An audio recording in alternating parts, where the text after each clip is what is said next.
77 में जब बात का लगे तो कानून का धज्जिया उड़ाए, संविधान को के मर्यादाओं को ख़त्म किया, लोगों को पकड़ के जबरन नसबंदी कराया गया।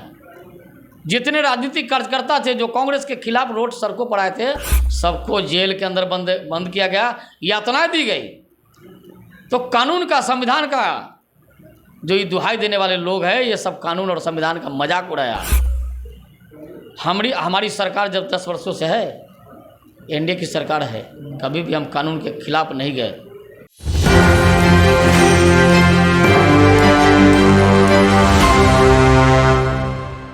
नमस्कार, मैं नंदन, आप देख रहे हैं एक न्यूज़ 24। देखिए, आपको बता रहे थे सबसे पहले कि हमारे साथ जुड़े हुए हैं बीजेपी के ही प्रदेश प्रवक्ता राकेश सिंह जी। स्वागत है हमारे चैनल में। स्वागत है राकेश जी, स्वागत है। बहुत स्वागत है आपका भी। अच्छा, बात करते हैं मल्लिकार्जुन खड़गे का भी बयान आया है। देखिए, उनका बयान है कि बीजेपी वाले संविधान का आदर करने का खूब दिखावा कर रहे हैं। पहले ये बताइए कि संविधान का आदर करते हैं आप, क्या ये दिखावा के लिए करते हैं? तो संविधान का आदर करना ये दिखावा क्या है? आदर तो करना चाहिए। जी तो बोल रहे हैं। अब खड़गे जी ये बड़े नेता हैं, कांग्रेस के अध्यक्ष हैं, तो बहुत बड़े नेता हैं, तो उन पर बहुत ज़्यादा टीका टिप्पणी तो हम नहीं कर सकते हैं। लेकिन क्या बड़ों का आदर करना, संविधान का आदर करना, उसमें खराब क्या है? उसमें खराबी क्या है? संविधान का आदर हम नहीं करेंगे, कौन करेगा? इस देश के लोग संविधान का आदर नहीं करेंगे तो क्या दूसरे देश के लोग आदर करेंगे? सब देश की अपनी संविधान बनी है, सब लोग अपने हिसाब से उस संविधान के अनुसार चलते हैं, तो संविधान का, कानून का आदर तो करना ही पड़ेगा। लेकिन विपक्ष की तरफ से ये भी बात सुनने को मिलती है कि संविधान बदलने के लिए संविधान का आदर करती है बीजेपी। देखिए, संविधान हम नहीं बदले, हम संविधान कोई बदल भी नहीं सकता है। हाँ, कानून में बदलाव जरूर किया है, लेकिन पूरा संसद सदस्यों के आदेश से, अनुमति से, उनके राय से, क्योंकि ये अंग्रेज़ों के समय का बना हुआ कानून था, उसी धर्रे पर चल रहे थे। कई कानून में कई ऐसे पेचीदे चीज़ थे जिसको बदलना आवश्यक था। तो हमारे जो कानूनविद हैं लोग, जो कानून के जानकार हैं, जो कानून के रक्षक हैं, उन लोगों ने उसकी समीक्षा की और उसका रास्ता निकाला। फिर नए कानून को बनाया गया है। नए कानून का स्वागत करना चाहिए, इससे डरना नहीं है। अब स्वाभाविक है कांग्रेस के लोगों को या इंडी गठबंधन के लोगों को डर हो रहा होगा, भाई गलत हम नहीं करेंगे, कानून से फिर डरने की कहाँ बात है?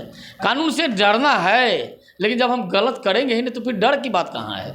एक खड़गे जी ने यह भी उसमें जोड़ा है कि प्रशस्त तो ये है कि आज से जो आपराधिक न्याय प्रणाली के 3 कानून लागू हो रहे हैं, वो 146 सांसदों को सस्पेंड कर जबरन पारित किए गए। इंडिया अब से बुलडोजर न्याय संसदीय प्रणाली पर नहीं चलने देगा।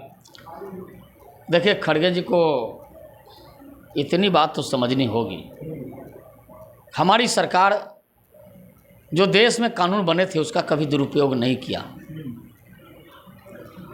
और जो कानून बना था, जो संविधान का दायरा है, उसी में रह के हमने काम किया। लेकिन खड़गे जी को पता होनी चाहिए, 77 में जब बात का लगे तो कानून का धज्जिया उड़ाए, संविधान को के मर्यादाओं को ख़त्म किया, लोगों को पकड़ के जबरन नसबंदी कराया गया। जितने राजनीतिक कार्यकर्ता थे जो कांग्रेस के खिलाफ रोड सड़कों पर आए थे, सबको जेल के अंदर बंद किया गया, यातनाएं दी गई। तो कानून का, संविधान का जो ये दुहाई देने वाले लोग हैं, ये सब कानून और संविधान का मजाक उड़ाया। हमारी सरकार जब 10 वर्षों से है, एनडीए की सरकार है, कभी भी हम कानून के खिलाफ नहीं गए, संविधान के खिलाफ नहीं गए। तो ये लोग जो कानून और संविधान का जिसने मजाक उड़ाया, जिसने कानून और संविधान को ताख़िर पर रखने का काम किया, वही लोग आज इस प्रकार की बातें कर रहे हैं। खड़गे साहब, जरा अपने पार्टी के पुराने इतिहास को जरूर पढ़िए। आप बहुत बड़े नेता हैं, बहुत कुछ बातें आपके बारे में नहीं कर सकते हैं, लेकिन अगर कानून बना है तो सम्मान करिए, और जो गलत करेंगे उन्हीं को डर होगा ना। जो गलत करेंगे ही नहीं, उनको डर किस बात का? कोई संविधान में कोई ऐसा नहीं है कि जो व्यक्ति गलत नहीं करता है उसको कोई फंसा सकता है। अच्छा राकेश जी, जिस राम मंदिर को लेकर आप लोग सत्ते में आए थे, 10 साल तक आप लोगों ने राम मंदिर पर काम किया, या फिर ये कह सकते हैं कि सालों से काम करते आ रहे थे, प्राण प्रतिष्ठा करवाई, लेकिन सवालों के घेरे में आप हमेशा रहे।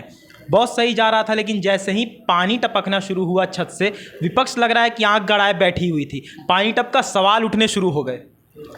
देखिए, राम मंदिर से पानी नहीं टपका, पानी विपक्षियों के सर पे टपक रहा है। अच्छा। और अपने माथे पर जब पानी टपक रहा है तो कहते हैं भगवान राम के मंदिर में लीकेज हुआ है, अगर कुछ हुआ है तो उसकी ठीक कर दिया जाएगा। लेकिन हमने कहा कि राम मंदिर बनेगा, हमारे आस्था के प्रतीक है भगवान राम, तो भगवान राम का भव्य मंदिर बना। जिन विपक्षियों को भगवान राम लला के दर्शन के लिए बुलाया गया था और वो गए नहीं, उनके माथे पर पानी टपक रहा है। भगवान राम लला के माथे पर पानी नहीं टपक सकता है, वहाँ लीकेज नहीं हो सकता है। अगर कुछ छूट हो गया होगा, कुछ त्रुटि होगा, उसको दूर किया जाएगा। हमने कहा था, यही विपक्षी यही लोग कहते थे राम मंदिर बनाएंगे, तारीख नहीं बताएंगे। तारीख भी बताया, निमंत्रण भी दिया, न्योता दिया प्राण प्रतिष्ठा में, लेकिन ये लोग आए नहीं, क्योंकि इनके भाग्य में भगवान राम लला का दर्शन कहाँ लिखा है। सिर्फ सवाल उठाते रहते हैं। सवाल ही कर सकते हैं, सवाल ही कर सकते हैं। वो कहाँ से धार्मिक जगहों पर जाएंगे? उनके भाग्य में कहाँ लिखा है कि राम का दर्शन कर लें? राम का दर्शन कोई ऐसे थोड़े हो जाएगा। गलत करने वाले को भगवान राम कृष्ण क्यों दर्शन करेंगे? हमारे जो भी इष्ट हैं वो गलत करने वाले को दर्शन नहीं देते हैं। बड़ी मुद्दत से, बड़ी जिद, माने बड़ी मुश्किल से उनका दर्शन होता है। देख सकते हैं राकेश सिंह जी हमारे साथ जुड़े हुए थे। खास हमने इनसे बातचीत की कि राम मंदिर को लेकर जो सत्ते में आई थी बीजेपी, आज उसी राम मंदिर पर सवाल उठ रहे हैं। जी हाँ, और भी हमने जो भी कुछ इनसे सवाल किया और इन्होंने जो भी प्रतिक्रिया दी आप देख सकते हैं। तो थी आज की रिपोर्ट। बाकी सर तमाम खबरों के साथ बने और देखने धन्यवाद।